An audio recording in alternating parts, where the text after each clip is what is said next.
Okay, ladies and gentlemen, good morning, good afternoon, good evening, wherever you are around the world. First of all, I'd just like to very briefly introduce myself. My name is Andy Fell, the founder of Gift 631, the founder of an events brand called What Winners Do. Okay, I really want to move on to this evening's guest speaker, which is the amazing Professor Damian Hughes. Damian is a speaker. He's a multiple published author. Eight books he's now published. He's got expertise in organizational development, change psychology, and high performance culture. He is a professor for organizational psychology and change at Manchester Metro Uni. He's been fulfilling that role since 2010, and he's also the co-host of the High Performance podcast. Before we start, I just want to say, and Damian, it'd be amazing if you can pass this on to Jake Humphries as well, your co-host. Two things I believe have fundamentally helped me rebuild my business since Friday the 13th of March, which was the day that COVID really struck here in Australia.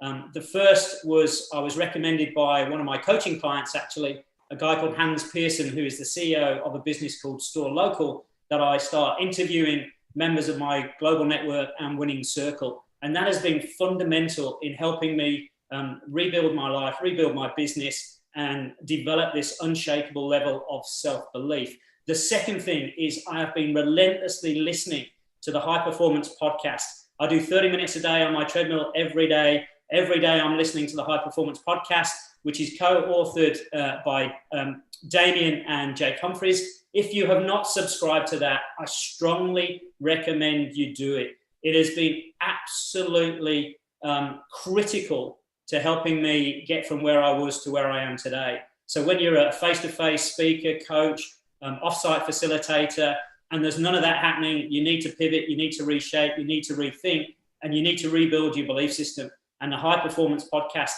has been absolutely central to that.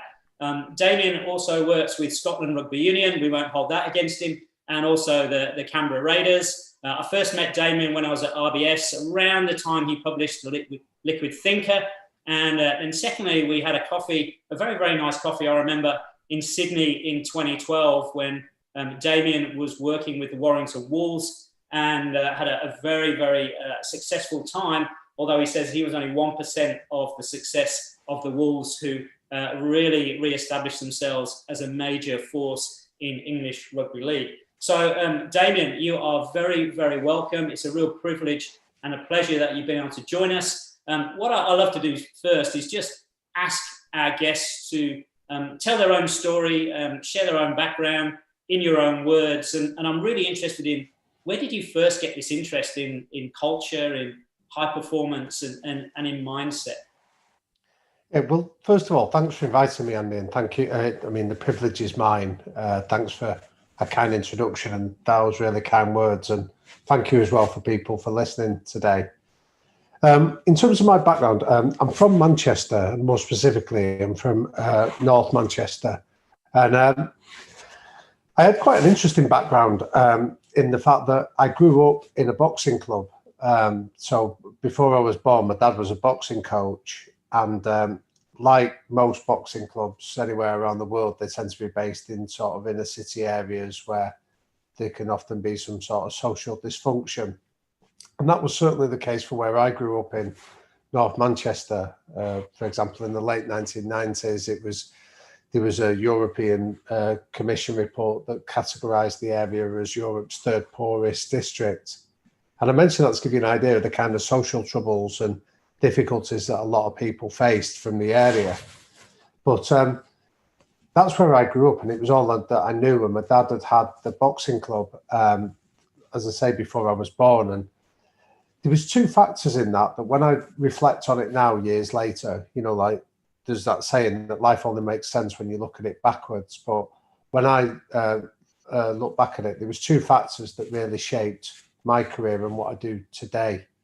I mean, we often say at university that we don't do research, we do me-search, where we try and understand our own biography and background. So the first thing was that I was around high performance from as long as I can remember. So I was around boxers within that environment that were going to Olympic Games where they won medals. I was around guys that were fighting for world titles. So I was seeing, I literally had, excuse the pun, a ringside seat for guys that were preparing to go into elite level. And I was going home with my dad that was a coach to that. So I was seeing the hard work, discipline, the sheer rigor that went into it, often in the shadows that nobody else would see. So I learned to get a real appreciation of high performance and the demands of it. But I'd say the big and most important thing was what I did learn was about the power of culture. So I'd say that because of some of the sort of the social difficulties that existed around there, the boxing club was often like a sanctuary or a safe haven for a lot of people. So I'd estimate 90% of people that ever cross that threshold never set foot in a boxing ring.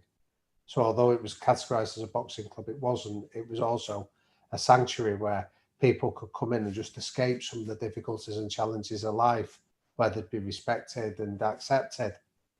And that really was quite powerful in terms of understanding this phrase that we use on the podcast around non-negotiable behaviours, for example.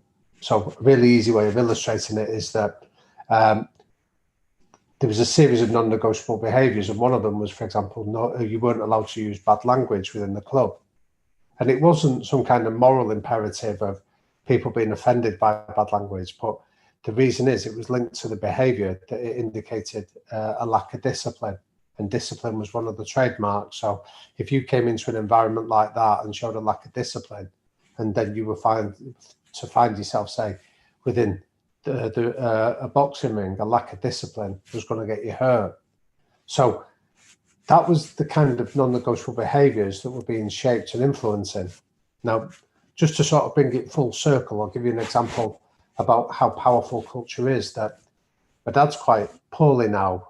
He's got advanced dementia, but a few years ago, Manchester Council chose to name a road after him in the part of Manchester that we grew up in tribute to the work that he'd done. And when we did the unveiling of it, it was a really cold, bitter January day that they did it, and the Lord Mayor of Manchester came along, and it was a really touching ceremony. And I'd estimate there was about 300 people came along to pay tribute, and I'd also estimate 90% of those people that came along had never boxed in their life, but they'd been members of the club and they were keen to come and pay tribute to what that culture had done in influencing them as parents, as partners, as professionals in their wider life, and wanted to acknowledge the debt. So I give that as a bit of context that I think those two areas have helped inform a lot of what I've done and tried to make sense of in my adult life, which is around understanding how powerful culture can be to shape people and influence them to be able to give their best, but equally the understanding of the demands of high performance and what that requires as well are two factors that shape a lot of the work that I do today, Andy. And Damian, you talk about the commitment culture, and you also talk a lot around, as you say, non-negotiables and team behaviours, which are different to a series of values on the wall. It's really, what's happening on a day-to-day basis. So what do you really mean by the commitment culture? Yeah, it's a good question. So what we know is that when people, it's easy to use terms like that it's a good culture or it's a toxic culture, it's a bad culture. And those binary terms, and I don't find are particularly helpful. I think we all know viscerally when we're in an environment where it feels right, where we think we can flourish and be ourselves, we just intuitively know it.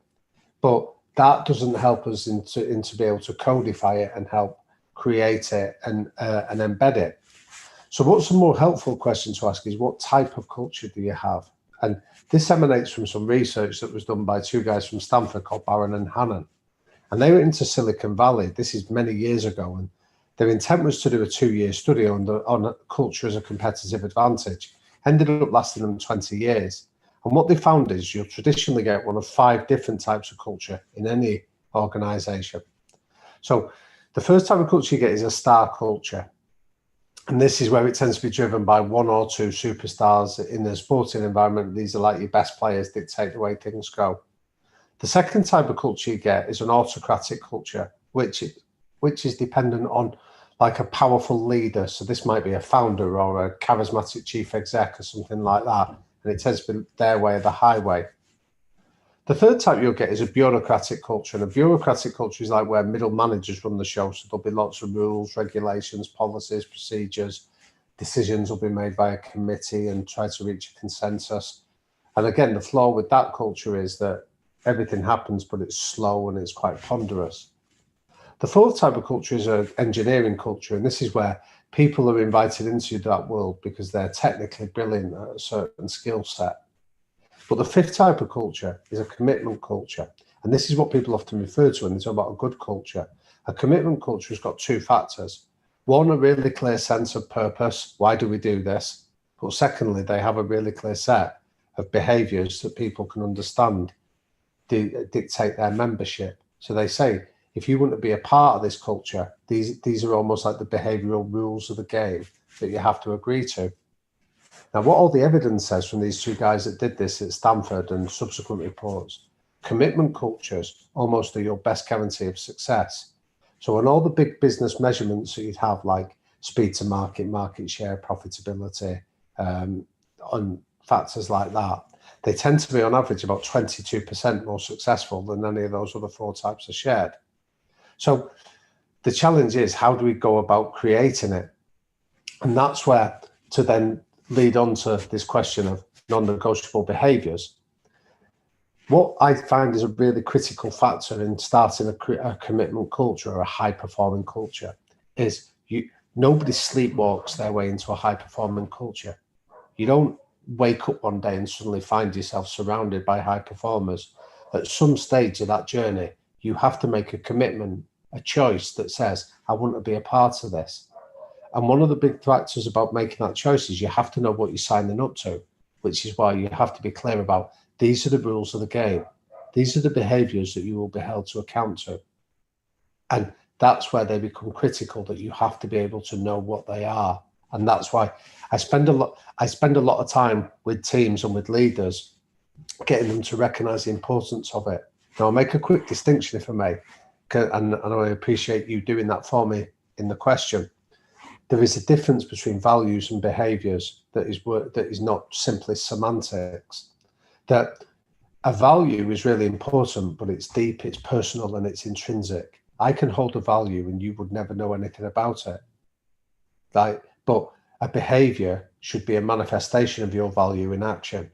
So you should be, if I value, say for example, kindness, and I hold the value of kindness, you should be able to evidence that in my behaviours. You should see me being courteous or humble or being respectful, and those are the manifestations of it.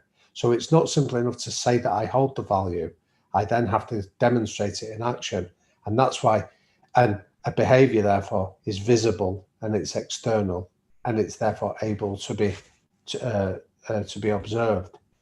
And this is where I see a lot of organisations almost stop their thinking at the level of values. So we say, oh yeah, we hold these values, but the evidence of them isn't necessarily always there. So I had a really funny example when I was doing some research on this a few years ago. I went into an organisation where one chief exec told me that they had a value of being a meritocracy.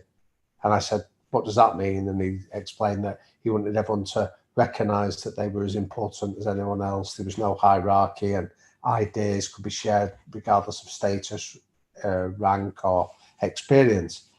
And as he was telling me, I said to him, that sounds amazing, and I really like the idea of it. I said, but why do you have reserved car parking spaces for the senior leaders? Because you've contradicted that value of being a meritocracy before I've even walked into your building. And my point I made to him was, I said, most people will ignore that hypocrisy, but there'll be 20% of your leadership where you're in a crisis, where times are difficult, like during this pandemic. And I said, and when you're asking people, I need you to trust me, that's the moment that car parking space will become a cultural albatross around your neck. Because ultimately, in times of difficulty, we don't follow hypocrites. And people will then suddenly say, well, hang on a minute, you tell us we're all equal, but your car parking policy isn't. So you create seeds of doubt. So you need to be able to translate your values into behaviours and therefore the actions that people can see to get that consistency right the way through a commitment culture. Which I think is a truly, brilliant example. I just want to back up a bit because, you talked about sleepwalking through life, and I was watching some of your video content over the last few days, and you repeatedly talk about, people spending 95% of their life on autopilot. And, how do you encourage people to break out of that? You also talk about, 5 steps to a winning mindset, and step 2 is thinking, rather than, as you say, just kind of sleepwalking or autopiloting through life. So how do you encourage people to almost step back and really engage, their brain? Yeah, it's a really good question, Andy. I think that most of our behaviours they stem from heuristics, the idea that we learn ways of operating that are efficient and that work for us, and 95% of them are perfectly fine. So, for example, we learn, as a child that you flick a light switch, the lights come on, so you don't stop and ponder every time you have to turn a light. What should I do? Which is why the vast majority of these mental models are fine. And they work perfectly well and service it for us. The trouble is at those moments where you really need people to switch on and engage. And that's almost where you need to recognize whether you're in autopilot mode or not and how we break out of it. So there's 2 ways in which we do this. The first one is we have to be really clear about our behaviors. So what are the behaviors we want to show up and demonstrate at certain times? But then the second thing we need to do is we need to build in tripwires. We need to build in just moments through our day that break us out of autopilot and force us just to mentally switch on and engage in what we're doing. So what do I mean by a tripwire? Well, where the idea comes from is, it's not my phrase. It's a phrase from a book I read many years ago, excuse me, by Dave Lee Roth, the lead singer of Van Halen. And Dave Lee Roth talks about how in 1984, when they were in their pomp, he was concerned that when they performed that year, for example, over 200 big stadium shows, and he was worried that the crews that were building sets days before Van Halen ever arrived at the stadium might not have been as rigorous or as paying attention to the demands that were required to build the set and for Van Halen to put on a spectacular show. So they were the behaviours he wanted. He wanted people to care and pay attention to detail and then do what they were supposed to do. So he came up with something that's known as Clause 13A, and in rock folklore, it's more famously known as the M&M clause. So in the legal contract, he insisted that whenever Van Halen turned up in any dressing room anywhere in the world, one of their riders they had a bowl of M&M chocolates waiting for them, with all the blue ones taken out. And that was what he described as his mental tripwire. So rather than have to go and inspect 4 days worth of building work at the set, he simply went and checked whether there were any blue M&Ms in the bowl. Because if there were, that told him that, 1, they'd paid attention to the detail of the contract and then they'd done what he'd asked them to do, which gave him a sense of reassurance that they'll have done that on the bigger things as well. But if there weren't, that would force him to mentally then switch on and go and inspect the handiwork in more detail. So when I first read that, I thought that was such a brilliant concept that I thought, how do we build tripwires within our own world? So you start looking around you and you start going, well, they're everywhere. The opportunity to do it is everywhere. It just depends on where you want to pay attention. So, for example, I did some work, coaching work a few years ago with a guy who told me that when he was dealing with a particularly difficult client, he said the relationship was often quite fractious. So when we started to ask him, so where does most of the relationship take place? And it was on the phone. So I said, what do you do when the phone rings and you see his number emerge? And he went, my shoulders tend to slump and I tend to normally go, oh God, here we go again. I said, right, okay, there's your tripwire moment. So we went back to basics and said, how do you want to behave when you're on the call with this guy? And he said, well, I want to be confident, I want to be clear, but I want to stand up for myself. Right, fine, they're your trademark behaviours. So what we did was we simply got his phone, and when the client's name where his details were, we put those behaviours underneath the client's name: calm, confident, and stubborn. If oh, it wasn't that today, but something better.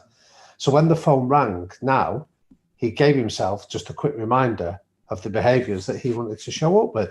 And what that meant was that sometimes he would see it, and if he didn't feel he was capable of demonstrating those behaviours, he'd just send an SMS message to say, "Can I call you back in half an hour?" Or sometimes he'd go into a different room so he could project himself in a different way. But by giving himself just that brief moment to consider, how do you want to show up? There's his tripwire moment. Now, when you start thinking about it and you start looking at it, they're everywhere. So you could have it in terms of, when I go into organizations, the question I ask is, who's the first person that sets the tone if it's my first visit? And the answer is, it's either the security guards or the reception staff. So my question to organizations that value culture is, how much time do you invest in training those guys to demonstrate the behaviors that you want people to understand are part of your culture? And the reality is, those staff are often outsourced, or they're often relegated in terms of their importance, when the reality is, if you're serious about setting the tone of a culture, they're your gatekeepers. They're the guys that should be at the forefront of this. They can offer a tripwire moment in the way that we do it. So there's lots of opportunities to think about how we do this, whether this is organisationally or whether it's personally. Tripwires give us a chance to break out of autopilot and stop and think about, how are we showing up? How are we representing ourselves? Yeah, it's really interesting, Damian, because I talk about circuit breakers, same type of thing. And one of the things I created myself was, I've been spending a lot of time in this office, doing a lot of business from this office, and occasionally you start to drift. It's human nature. So I heard Michael Phelps talking about one of the best coaching sessions he ever had, where his coach trod on his goggles. And then he said to Michael, he says, "What matters now?" And that became like, that was almost, whatever they were doing, they would have that conversation, right? What matters now? What matters in this moment? So I just wrote "What matters now" on my wall, right away. Ever that moment I start to drift, I look up, it goes, "What matters now?" And that may be get up, leave the room for 2 minutes, reset, refresh, come back. But it's just creating a little trigger so I don't begin to drift. Yeah, absolutely. I mean, I think this kind of theory has been tested during lockdown periods, wherever we are in the world. So the fact that we're working at home more, so it's like, how do you create a moment where you leave the threshold of that office? It might be the moment that you open the door. It might be the moment you cross that line, that give yourself a pause to think about, how am I now going to show up to my family? Or when you walk into work, how am I going to show up to a client that I'm working with? Just creating those tripwires, whether it's a little post-it on the door of your office or something like that, that just forces you just to take a moment or two to compose yourself, can be really powerful. And yet it takes virtually no time at all to create it as a tripwire, just a little bit of thought. One of the things, Damian, I really want to explore it a bit. I've heard you talk about in a couple of the high performance podcasts, you talk about Brené Brown and the messy middle. And you see so many initiatives that people start with great energy and enthusiasm, and then it fizzles out in the middle. And as you say, they haven't got line of sight of the finish line, and they just can't handle the messy middle. Now, you've obviously, you've published 8 books, you're international speaker, you've released this #1 podcast. How do you deal with the messy middle yourself? How do you execute from start to finish on a particular project? Wow. Okay. So the messy middle it affects all of us. So the official term, I know Brené Brown refers to it as a messy middle. The official term is called Cantor's Law, and it's named after a lady called Ross Cantor. She's a Harvard psychologist on this, and she always says that when you hit the middle of any project, it will always look and feel like a failure, because that's the moment where you're too far to go back, but you're not far enough to the end. So morale dips, people get despondent, you start doubting the route that you're on. Now that exists in every project you ever won. I've never yet wrote a book where I haven't got halfway through and panicked, or hit a moment where you think, I'm not sure I can do this. So it's almost a universal truth. So I've spent a lot of time sort of trying to reflect on, well, how do you manage that moment? And there's two things that are quite powerful in terms of doing it. One of the things to do is to almost invest an awful lot of time at the start. You can talk about it as visualization, or I talk about it in terms of there's a great phrase called the Zander letter by the guy from the Boston Philharmonic Orchestra, Ben Zander. He has a really nice idea where he gets people, students at his university, to write a letter, say like 12 months into the future, and it's a letter that reflects on what have I learned in the last 12 months. So you assume that the 12 months have gone successfully, and you write down what that experience was like and what you gained from it.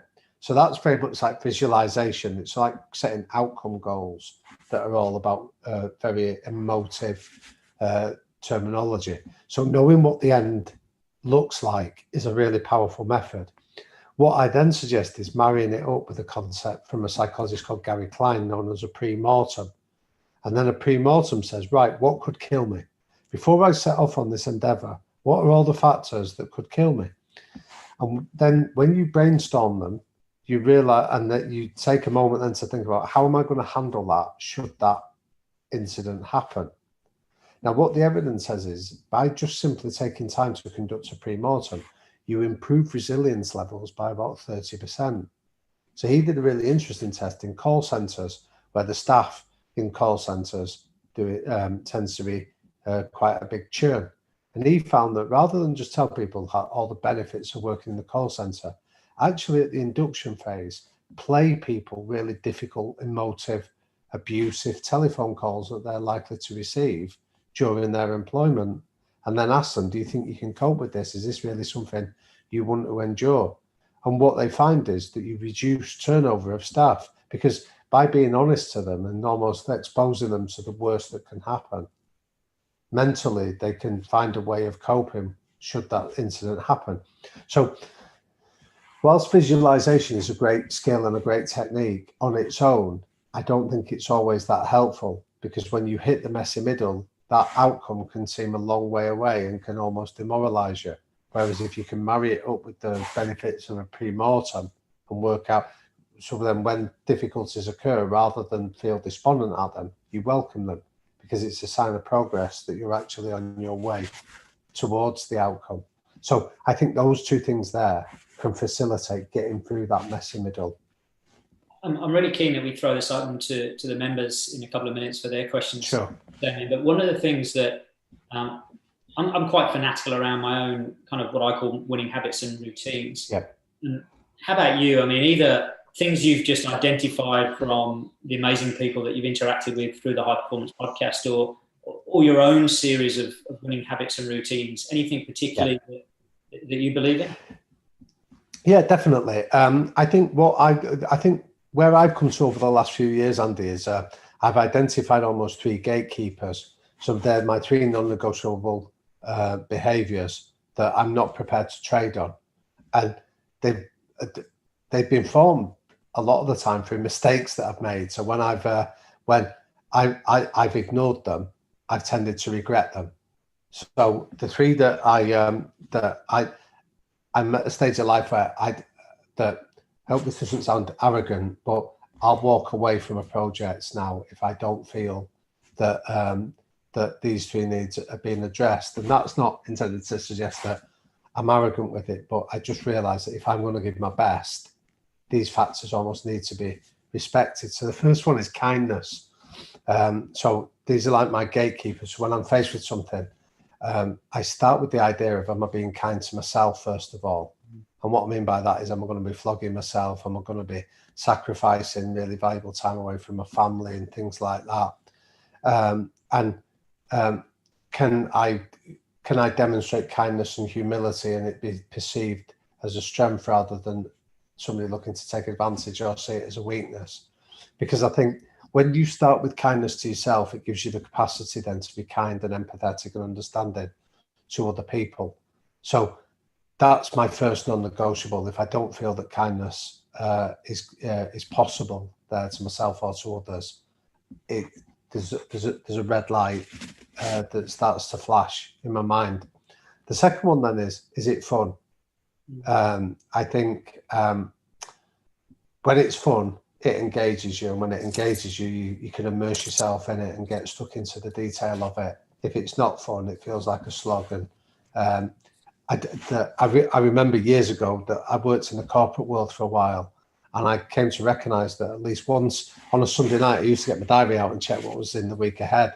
And I realised that I'd gone for about 6 months where there used to be at least one day in the week that my heart used to sink, and I used to think, oh God, I can't believe I've got to do that. And that was a big prompt for me to leave the corporate world, because I thought, I don't want to be in a job where I find things like that to be a slog. So having fun and having a laugh has got to be key. And then the third one is you've got to make a positive difference. So my dad used to say to me that if nobody notices your absence, well, your presence doesn't matter. And it's almost that idea of you've got to add something of value in any situation you go to. You've got to feel you can make a contribution that makes a difference. So if I'm in an environment where those three factors, those three behaviours are not respected, or I don't feel they're possible, I've now learned enough through my own errors to maybe question whether it's the right project to take on. And whilst that can, as I say, I'm very conscious as I'm saying it, that I don't want that to come across as arrogant. But during the podcast interviews, we did a really nice interview with the Argentine football coach, Mauricio Pochettino. And he articulated it in a way that was far better than what I'd ever done, where he was talking about, he said, sometimes when you're clear about your behaviours, some people don't fit. And that doesn't mean that they're a bad person. It just means that they're not in the right environment for them to flourish. So if you can recognise that, rather than get into conflict or lead to disappointment or disenchantment with each other, just recognise it as early as possible, and then have that conversation that we walk away as friends, rather than stay in a situation that isn't right, that's going to potentially lead to conflict.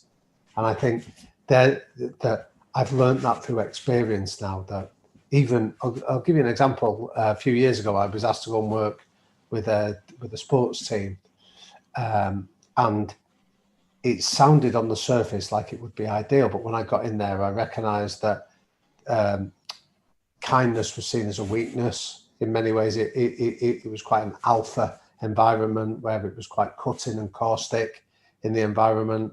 The work didn't seem that much fun. It seemed like a slog in terms of what we expected. And I felt like I was being relegated to being just another voice. So I didn't feel I was able to offer any value. And that was enough for me to almost walk away from something that on the surface looked quite attractive, to say, you know what, it's probably not the right environment for me to go in and make a difference. And I found that really quite empowering, to be able to make that choice rather than just stick there and just be and just make up the numbers in many ways.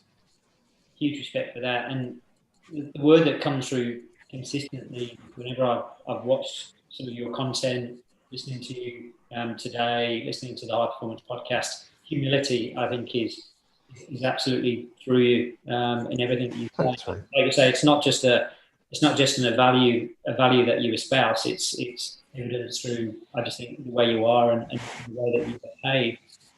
So I'd love to throw it open. If you've got a question, either put it in the chat, unmute yourself. I see we've got Phil McVeigh over in Perth, Australia. Phil's unmuted. So Phil, if you have a question for Damian, please do fire away.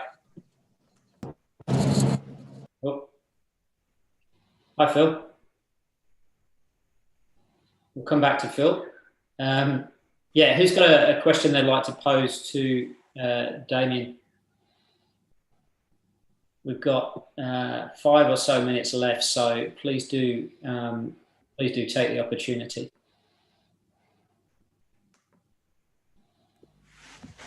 Phil, are you there? No, I don't think he's coming back to us. Kat. Hi, Andy. Yeah, hi, Andy. Hi, Damian. One question from me is, you've had some absolutely amazing people on your podcast. I'm really interested in networking. So what do you think are the key things of creating those relationships to a point where they'll obviously agree to do your podcasts? Well, okay. Thanks, Kat. That's a brilliant question. It's been an interesting journey with the podcast. I think that when you set out to create something, say like what Andy's done with these sessions here, I think that people almost don't know what they don't know. So in the first series, doing it with Jake and myself, we tended to call on people that we knew. So the question is, why did we do that? And the answer was just the simple word trust. So we had a track record with these people that we asked. Say, for example, Tracy Neville with the netball, or Ole Solskjaer.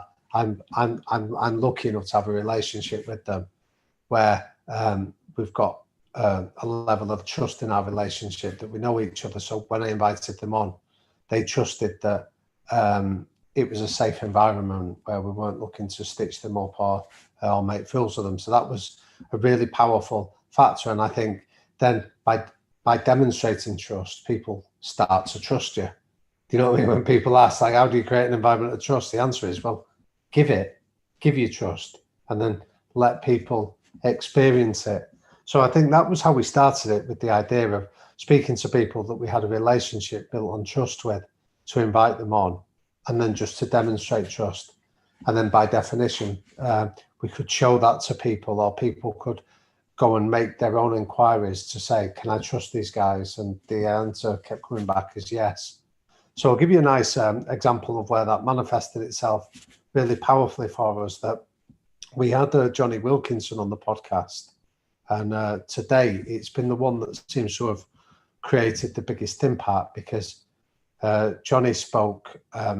If you've heard it, apologies for repeating it. If you haven't, he spoke really quite powerfully about his career and the mental health issues that he suffered since he stopped playing, and what that meant to him. So at the end of the interview that he did, he really exposed himself and was very candid.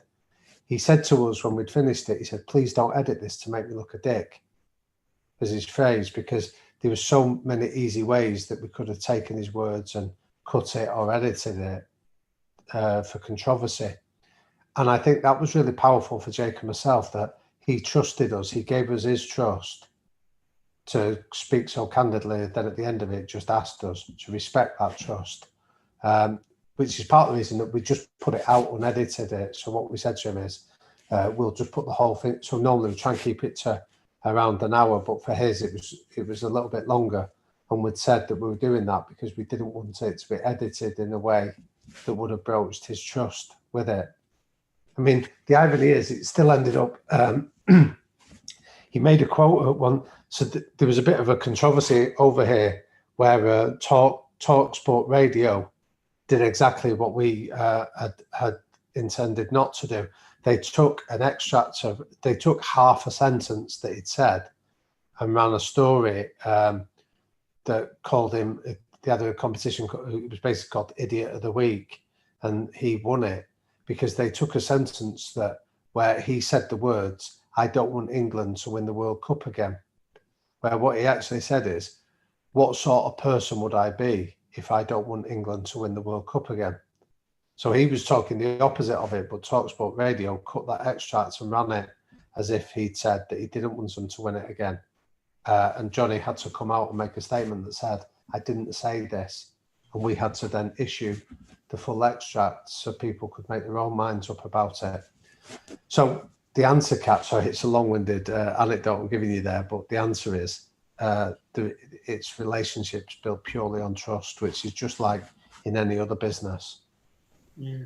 And the thing Brilliant. Thank you, Kat, is have the confidence to go and ask. You know, I wrote down 3 names of people I'd love to have, and I'd only met Damian, briefly. Delarani, who's a really successful journalist, broadcaster, now based in Los Angeles. I'd met Del literally for 2 minutes at the end of a lunch. We just had a very, very brief exchange. And Lisa Sthalekar, who's just been inducted into the International Cricket Hall of Fame. Again, we kind of brushed past each other. We had a conversation, we connected, but no more deeply than that. And I reached out to all 3 of these amazing people, and all 3 said yes. So have the confidence to reach out, but reach out with a purpose. I do have Phil's question. He apologised for his tech issues, Damian. That's Perth, Australia for you. It's a long way from anywhere. And his question is, what is the quality that has most surprised you in the high performers you've interviewed? That phrase that you were kind enough to attribute to me before, Andy, humility, it's a mindset. I think the thing to remember about humility is that it's easy to talk about. It's not so easy to demonstrate, and it's a mindset. So I talk about 3 stages of humility that we need to get to. So 3 stages of knowledge are: we all hit peak idiot stage quite quickly. So if you think about how many of us ever find ourselves watching a sporting event on telly and going, I'd have done better than that, or we see our politicians on the TV and we go, what an idiot, I could do better than that. And we have to recognise we're at peak idiot stage there because we don't know what we don't know. So our answers are simple and often very basic. When you get beyond the peak idiot stage and start to explore it, you then enter the valley of humility. It's like the valleys of ignorance, where there's the old saying, to be good at something, it depends on how long you're prepared to be shit at it for. Because you have to go into an area that says, I don't know. It's like you're conscious and competent. And you have to stay in that area for as long as it takes until you hit the 3rd stage, which is the hill of knowledge, where you get to a level where you can almost explain what it is. And what you find with high performers is they exist in those latter 2 stages, the valley of humility and the hill of knowledge. So to give you a really simple example, that one of the questions we often ask in the podcast is, we'll say to people, how does this relate to being a parent? And the amount of them that go, I don't know. I can tell you how I've reached the top in rugby or in a certain sport or a business, but I've got no idea how it links to parenting. So they don't have the arrogance to assume that because they've been successful in one domain, that naturally translates to being a success in another domain, that they very quickly will go back to the valley of ignorance and say, have you got any ideas? So we interviewed a fascinating lady recently called Lily Cole, and she was a supermodel. She was then became an activist, an entrepreneur, and now she's an author. And she did all of this while getting a double first from Cambridge University. And what was really striking with her is that we were asking her about, say, decisions she's made in her modelling career, or decisions she's made setting up these sustainable businesses. And she was happy to answer based on her experiences. Then we said, how do you relate this to your 5-year-old daughter? And she go, I don't know, how do you do it? So her first question was always to say, have you got any knowledge that you can pass on to me that I can use and assimilate? And I think that's a common characteristic of these guys, that they know what they know, but they're also very clear that they know what they don't know. And they're happy to go back to a stage of humility to try and learn from it. And I think that's incredibly powerful. So the answer was brilliant perspective. Thank you from Phil for that. So we've definitely got time for this question. Emma, if I don't get to your question, I'll speak to Damian and I will get an answer. I'm very conscious some people, particularly in the UK and Zimbabwe, will have appointments to go to. From Annabelle Nelson, who I know is a big fan of The Liquid Thinker. What advice, and she obviously listens to the pod, what advice would you give your 18-year-old self? Well, first of all, hi, Annabelle. It's great to see you again. I'd say be kind. I think ignoring that advice has caused me to crash and burn a few times. I think just flogging myself to a point of serious illness a couple of occasions is something I would have avoided. So I got quite seriously ill a number of years ago with meningitis. And I got it because I basically worked myself to a frazzle. I hadn't been particularly kind to myself and kept pushing myself to a point that my immune system was just shot to bits and I was open to all kinds of illnesses. So I think being kinder to myself would have paid more dividends. I'm confident of that. Brilliant. And I think we can squeeze this last question in. Paul Tucker, I know you put yourself off mute, so I'll find out what you wanted to speak to Damian about, as long as it's nothing to do with Manchester United. Emma's question, what common traits have the most resilient people demonstrated? How do they pick themselves up and keep going? Tux, I will connect you with Damian outside of this, mate. Yeah, the common traits of so I think the first thing is everybody shit happens to everybody. I think that's an important point to recognise. So on the podcast this week, we interviewed a lad called Billy Munger, who at 17 had a car crash, woke up 5 days later and found that he'd lost both his legs that had to be amputated to save his life. And being in the presence of a lad like that 6 months later he was back driving his Formula 4 car again. There was something about mental agility, not getting trapped in certain ways of thinking. So when you hear people say it's not fair, the great question to always ask them is, well, who told you life was fair? Where was fairness ever offered to you as part of the deal? And the reality is, you go right back and you see the ghost of people's childhoods rattling around their adult bodies. That they've read fairy stories that told them that the goodie always wins in the end, and we've got a mental model that we're still playing out 30, 40, 50 years later. So I think it's that mental agility to go back and deal with reality and then come up with a set of rules for the reality they face, not what the reality they wish they could face would be. That's a really consistent feature of all these high performers. It's almost like a mental flexibility or an agility to respond to events that they're faced with, not what they wish they were. It's a really, really powerful response as well. So Damian and I are doing a second session, everybody. It's 8 p.m. In the UK on the 25th, 6 a.m.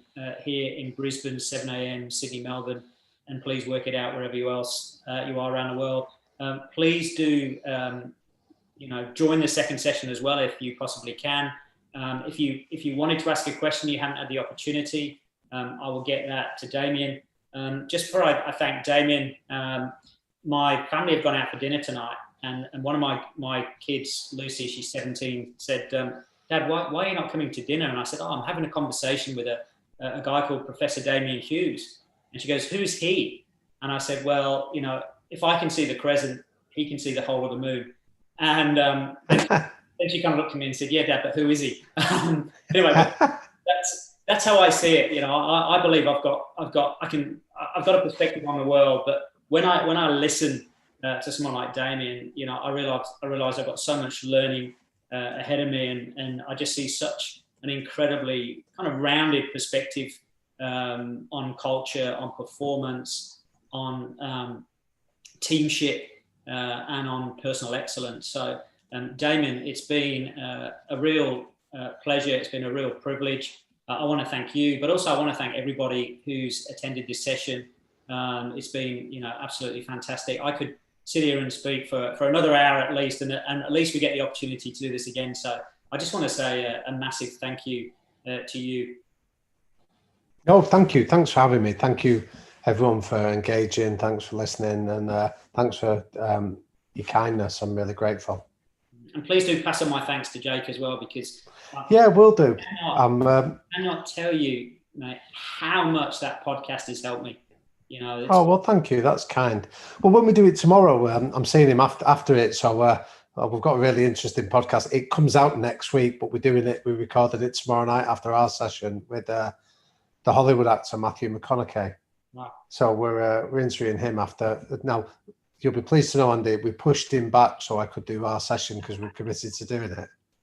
What a legend. So thank you so much. Thanks, everybody. And wherever you are around the world, please do keep winning.